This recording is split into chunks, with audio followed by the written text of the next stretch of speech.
নমস্কার। যুক্তিতর্ক সঙ্গে অর্কই আপনাদের স্বাগত। আপনাদের সঙ্গে আমি অর্কপ্রভ সরকার। বুধবার কেমন নাটক দেখলেন আপনারা? শিলিগুড়ি থেকে মুখ্যমন্ত্রী তার সবথেকে ছোট ভাই বাবুন ব্যানার্জির সঙ্গে সম্পর্ক ছিন্ন করলেন, ত্যায্য ভাই বললেন। আমরা ত্যায্য পুত্র এসব শুনতাম, এখন নতুন শব্দ বন্ধ হলো, শুভনন্দনের মতো ত্যায্য ভাই। তো বাবুন ব্যানার্জি নাকি অনেক দিন ধরে মমতা বন্দ্যোপাধ্যায়কে জ্বালাচ্ছেন, তার পরিবারের সদস্যদের জ্বালাচ্ছেন। বাবুন বন্দ্যোপাধ্যায় ক্লাস 5 না 6 অব্দি পড়েছেন, মমতা বলেই পেলেন ক্লাস 5 পাস করতে পারে না, গ্র্যাজুয়েশনের কথা বলছে। আসলে বাবুন ব্যানার্জিকে কোনো টিকিটের প্রতিশ্রুতি মমতা বন্দ্যোপাধ্যায় আগে দিয়েছিলেন কিনা সেটা বাবুন ব্যানার্জি বলতে পারেন। প্রতিশ্রুতি দিয়ে প্রতিশ্রুতি ভঙ্গ করায় বাবুন ব্যানার্জির অভিমান হয়েছে, তাই ক্রীড়া প্রশাসনের এক কর্তার সঙ্গে দেখা করে তিনি বিজেপির শীর্ষ নেতৃত্বের দ্বারস্থ বোধহয় হয়েছিলেন। সকালবেলা আমি একটা খবর পেলাম তৃণমূলের এক বিশিষ্ট নেতার কাছ থেকে। তিনি বললেন, দাবি করলেন যে বুধবার দিন বিজেপির এক শীর্ষ নেতা মুখ্যমন্ত্রীকে ফোন করে বলেছেন যে আমরা আপনার পরিবার ভাঙাতে চাই না, পরিবার ভাঙার রাজনীতিতে আমরা বিশ্বাস করি না। মমতা বন্দ্যোপাধ্যায়ের কাছে এটা অবশ্যই অস্বস্তির। তার সব থেকে ছোট ভাই, তিনি বিজেপির হাত ধরতে চাইছেন নির্বাচনের আগে, এতে তো অস্বস্তি হবে। তবে বাবুন ব্যানার্জি একবার আদিগঙ্গাতে ঝাঁপ দিয়ে আত্মহত্যা করারও চেষ্টা করেছিলেন বলে ঘনিষ্ঠ মহল বলছে। তবে সেই নাটক শেষ পর্যন্ত আর মঞ্চস্থ হয়নি। বাবুন বন্দ্যোপাধ্যায় বা যথারীতি নিজের ভূমিকাতেই ফিরে আসেন। সমস্ত ক্রীড়াবিদ তাদেরকে সরিয়ে দিয়ে হকির মাঠ থেকে শুরু করে কোনো জায়গা নেই স্পোর্টসে, দখল করেনি এই পরিবার, এবং সম্পূর্ণ হয়েছে মমতা ব্যানার্জির আশ্রয়ে প্রশ্রয়ে। মমতা ব্যানার্জি কার্তিক ব্যানার্জির স্ত্রীকে কাউন্সিলর করে তাকে রাজনৈতিক স্বীকৃতি দিয়েছে।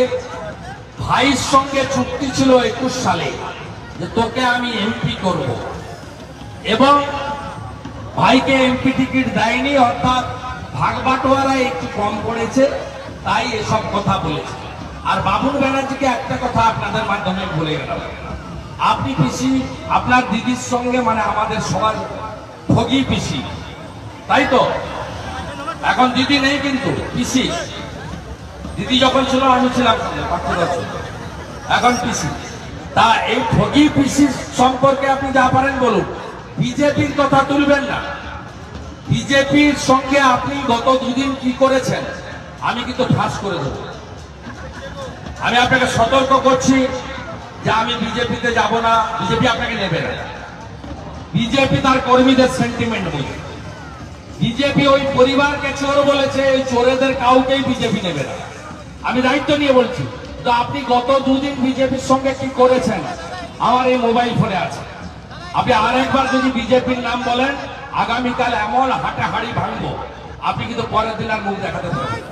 প্রশ্ন হচ্ছে যে মমতা বন্দ্যোপাধ্যায়ের সঙ্গে তার ভাইদের অতীতেও নানা বিষয়ে খটামটি লেগেছে। একবার তো আমার মনে আছে তিনি তার মাকে নিয়ে তখন বেঁচে ছিলেন, সরাসরি তৃণমূল ভবনে চলে গিয়েছিলেন ঝগড়া করে। তো এরকম কিছু এক্সাম্পল আছে। আবার তিনি ভাইদের ভালোবাসেন, পরিবারের সবাইকে ভালোবাসেন, আগলেও রাখেন। প্রথম কথা, মমতা বন্দ্যোপাধ্যায় বারবার বলেন না যে আমি পরিবারতন্ত্রে বিশ্বাস করি না, বাংলার মামাটি মানুষই আমার পরিবার।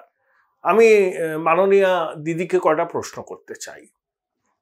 সেই কোন কালে সিপিএম নেতা গৌতম দেব বলেছিলেন যে কালীঘাট চত্বরে বন্দ্যোপাধ্যায় পরিবারের 34 না 35টা সম্পত্তি আছে? গৌতম দেব বলেছিলেন। সিপিএম এর নেতারাও নিয়মিত বলতেন।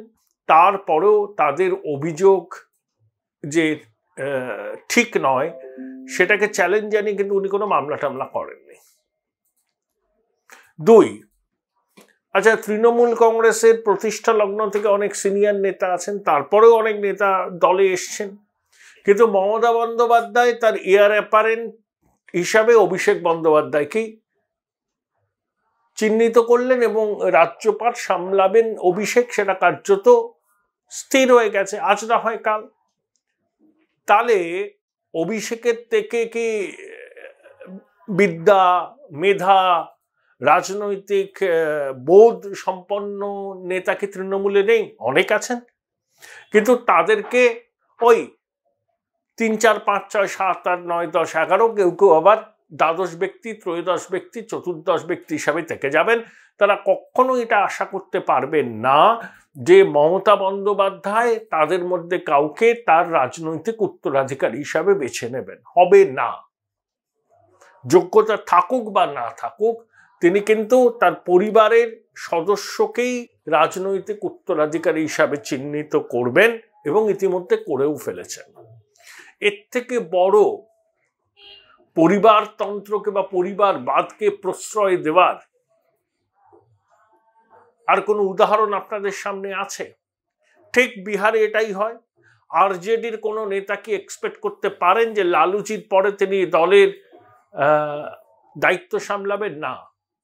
হয় তেজস্বী, নয় তেজ প্রতাপ, নয় মিশা ভারতী, এর বাইরে যাবেন না। সমাজবাদী পার্টির কেউ কি স্বপ্ন দেখতে পারবেন? তার যোগ্যতা আছে ধরুন যে মুলায়ম সিং যাদবের পরে তিনি দলের উত্তরাধিকারী হবেন, তিনি দলটা চালাবেন? পারবেন না। ডিএমকের ক্ষেত্রে পারবেন না, ঝাড়খণ্ড মুক্তি মোর্চার ক্ষেত্রে পারবেন না, এনসিপির ক্ষেত্রে পারবেন না, ন্যাশনাল কনফারেন্সের ক্ষেত্রে পারবেন না, পিডিপির ক্ষেত্রে পারবেন না, তেলেগু দেশমের ক্ষেত্রে পারবেন না, ওয়াইএসআর কংগ্রেসের ক্ষেত্রে পারবেন না। কোনো আঞ্চলিক দল এই পরিবারবাদ থেকে মুক্ত নয়। তৃণমূল যতই বলুক মা মাটি মানুষই আমার পরিবার, তাহলে তৃণমূল কংগ্রেসের মমতা বন্দ্যোপাধ্যায়ের পরে কে সব থেকে গুরুত্বপূর্ণ, এই প্রশ্নটার উত্তর দেওয়ার জন্য কি কোনো রকেট সায়েন্স জানার দরকার হয়? এক বাক্যে আপনারা বলবেন যে অভিষেক ব্যানার্জি। অভিষেক বন্দ্যোপাধ্যায়ের যোগ্যতা কি? তিনি মমতা বন্দ্যোপাধ্যায়ের ভ্রাতুষ্পুত্র। এছাড়া আর কোন যোগ্যতা তার আছে? সেই যোগ্যতার বলে তিনি একটি রাজনৈতিক দলের আপাতত সেকেন্ড ইন কমান্ড, ভবিষ্যতে সর্বাধিনায়ক হতে পারেন। তার এমন কি যোগ্যতা আছে? শিক্ষাগত যোগ্যতা, প্রশাসনিক যোগ্যতা, আরো অন্যান্য যে সমস্ত যোগ্যতা লাগে। বলুন, তৃণমূল কংগ্রেসে কি আর কোনো নেতা নেত্রী নেই যিনি অভিষেক বন্দ্যোপাধ্যায়ের থেকে যে মাপকাঠিকে আমরা বিবেচনার মধ্যে রাখি, সেই সমস্ত মাপকাঠিতে অভিষেক বন্দ্যোপাধ্যায়কে 100 গোল দিতে পারেন? কিন্তু তাদের পক্ষে কোনোদিন এই স্বপ্ন দেখা সম্ভব নয় তারা একদিন তৃণমূল কংগ্রেসের দায়িত্বভার পাবেন না। তাদেরকে অভিষেক বন্দ্যোপাধ্যায়ের নিচেই কাজ করতে হবে, এটা বাস্তব সত্য। তাহলে উনি পরিবারতন্ত্রকে সমর্থন করেন না? মানে ভাবেন যে বাংলার 11-12 কোটি মানুষ না একদম মুখ্য, উনি যা বলবেন সেটাকেই অমৃত বচন হিসাবে মেনে নেবেন। কিন্তু সেদিন আর নেই। মমতা বন্দ্যোপাধ্যায় 2011-র আগে যাচ্ছিলেন, এই 2024-এর মার্চ মাসেই তার ইমেজ বহুলাংশে ধাক্কা খেয়েছে। একটা সময় তিনি ছিলেন হ্যামলিনের বাঁশিওয়ালা, বাম বিরোধী শক্তির একমাত্র সমাবেশ বিন্দু। এখন তিনি নিজেই জানেন বাংলার মানুষের কাছে তার ভাবমূর্তি অনেক অনেক নষ্ট হয়েছে, ধাক্কা খেয়েছে। নানাবিধ করাপশনের অভিযোগে তার সরকার বিদ্ধ। Join Indian Institute of Hotel Management now. Right choice, right decision. আর গোদের উপর বিষ পড়ার মতো পারিবারিক কলহ। সিএ নাকি উনি করতে দেবেন না। অমিত শাহ একটা সংবাদ মাধ্যমকে দেওয়া সাক্ষাৎকারে বলেছেন যে সিএ হবেই। শরণার্থী আর অনুপ্রবেশকারীর মধ্যে মমতা বন্দ্যোপাধ্যায় পার্থক্য করতে পারছেন না। তিনি আগে অনুপ্রবেশ বন্ধ করুন। সিএ শরণার্থীদের নাগরিকত্ব দেওয়ার আইন, সেটা কোনো অবস্থাতেই প্রত্যাহার করা হবে না। নমশূদ্র, উদ্বাস্তু, হিন্দু, বাঙালি তারা নাগরিকত্ব পাবে। এত গা জ্বলছে কেন? এটা নাগরিকত্ব কেড়ে নেওয়ার নয়, এটা নাগরিকত্ব দেওয়ার আইন। এর সঙ্গে এনআরসির কোনো সম্পর্ক নেই, ডিটেনশন ক্যাম্পের কোনো সম্পর্ক নেই। আসামে এনআরসি হয়েছিল আদালতের নির্দেশে, সেই এনআরসি প্রক্রিয়া বাতিল। শুধুমাত্র মেরুকরণের স্বার্থে চাচা চাচি মুসলমান ভাই বোন দিদিদের ভুল বোঝানোর উদ্যোগ নিচ্ছে। শুধু মমতা বন্দ্যোপাধ্যায় নয়, কংগ্রেস, বাম, আমি শুনলাম প্রসেনজিৎ বসু, কিছু বিদ্বজন, সেই কৌশিক সেন নেমে পড়েছেন দেখুন রাস্তায় no vote to BJP campaign করতে। সিএ কি জানিনি না, নেহেরু লিয়াকাত চুক্তি সম্পর্কে কোনো আইডিয়াই নেই। আরে পাকিস্তান, এই কাশ্মীর যদি পাকিস্তানের আনফিনিশড এজেন্ডা অফ পার্টিশন হয়, সিএএ হলো আমাদের আনফিনিশড এজেন্ডা অফ পার্টিশন। আর পাকিস্তান, বাংলাদেশ, আফগানিস্তানে ধর্মীয় কারণে কোনো মুসলমান নিপীড়নের শিকার হতে পারেন না। এই সহজ সত্যটা যদি কেউ না বোঝেন, তাহলে বলবো ইচ্ছা করে মানুষকে বিভ্রান্ত করছেন। সিএএ হবেই হবেই হবেই, এবং নমশূদ্র উদ্বাস্তু হিন্দু বাঙালি নাগরিকত্ব পাবেন পাবেন পাবেন।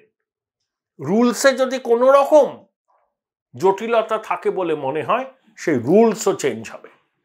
একজনও সনাতনী শরণার্থী নমশূদ্র মানুষ নাগরিকত্বের অধিকার থেকে বঞ্চিত হবেন না। সেই জন্যই তো সিএ আনা। যতই চেঁচান ছদ্ম ধর্মনিরপেক্ষ লোকজন এবং ছদ্ম ধর্মনিরপেক্ষ ব্যক্তিরা, পশ্চিমবঙ্গের সনাতনী মানুষ এদেরকে চিনে নিয়েছেন, এদের এজেন্ডা বুঝতে পারছে। অতএব একদিকে গুজরাট, বিহার থেকে প্রার্থী আমদানি করতে হচ্ছে, সিটিং এমএলএদের টিকিট দিয়ে দিতে হচ্ছে, মন্ত্রীকে টিকিট দিয়ে দিতে হচ্ছে, আবার বলছে বিজেপি বাঙালি বিরোধী বহিরাগত নিয়ে আসে। তাহলে কীর্তি আজাদ, ইউসুফ পাঠান, শত্রুঘ্ন সিনহা কিরকম বাঙালি? প্রশ্ন উঠবে। শান্তনু সেনের মতো লোকজন বলছেন অগ্রপশ্চাৎ না বিবেচনা করে বিজেপিকে আক্রমণ করেছিলাম। আসলে টিকিটটা পাননি তো ক্ষুব্ধ হয়েছেন। তবে মেরুদণ্ডে এখন গাছপালা ঘাসপাতা জন্মে গেছে, তাই ওইসব বিদ্রোহতে কাজ দেবে না। ইমেজ তাদের কি সেটা মানুষ জানেন। এরকম অনেক ইতিউতি সব শুনতে পাবেন, এখনো পাবেন, লোকসভা নির্বাচনের পরে পাবেন। আর প্রশান্ত কিশোর তো বলেই দিয়েছেন, যারা বিজেপির অবিচুয়ারি লিখছিল তারা মূর্খের স্বর্গে বাস করছে। বিজেপির ফলাফল 2019-এর থেকে ভালো হবে। 18 থেকে 19 হবে না 18 থেকে 29 হবে, সেটা ফলাফল ঘোষণার দিন জানা যাবে। কিন্তু কোনো অবস্থাতেই বিজেপির ফলাফল 2018-র থেকে খারাপ হবে না। তাহলে বিজেপি যদি ধরুন তর্কের খাতিরে 24-25টা আসন পায়, তাহলে এই সরকার 2026 পর্যন্ত মসনদে থাকতে পারবে না বলে রাজনৈতিক মহল মনে করছে। কারণ তৃণমূলের মধ্যেই তখন অনেকেই বিদ্রোহের ঝান্ডা তুলবেন, ভিতরে ভিতরে ক্ষয়ে যাবে তৃণমূল, যেটা অভিজিৎ বাবু বলেছেন।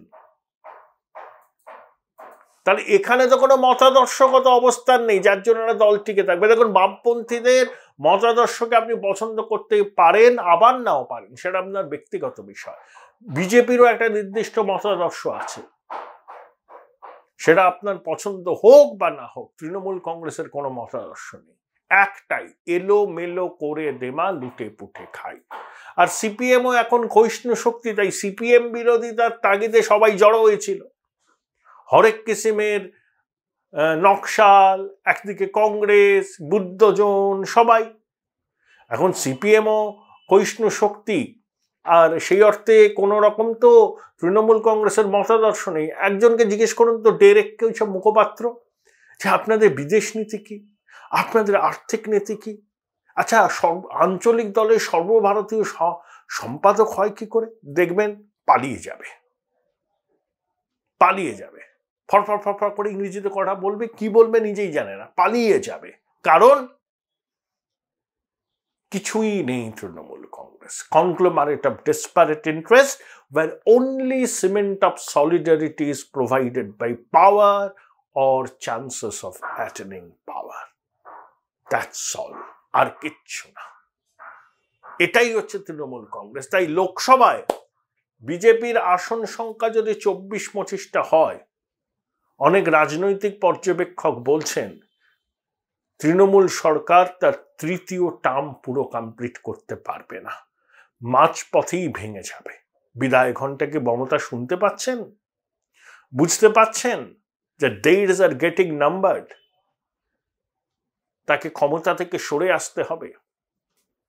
সেই জন্যই অনেক সময় উদ্ভ্রান্তের মতো আচরণ করছে, অজস্র কথা এমন বলছেন যেগুলো সত্যের ধারকাছ দিয়ে যায় না। মোগল সাম্রাজ্যের পতন কিভাবে হয়েছিল? অভ্যন্তরীণ এবং বহিরাগত। কালীঘাটের ব্যানার্জি সাম্রাজ্যের পতন কিভাবে হবে? একইভাবে অভ্যন্তরীণ ও বহিরাগত। এমনটাই মনে করছেন রাজনৈতিক বিশ্লেষকরা।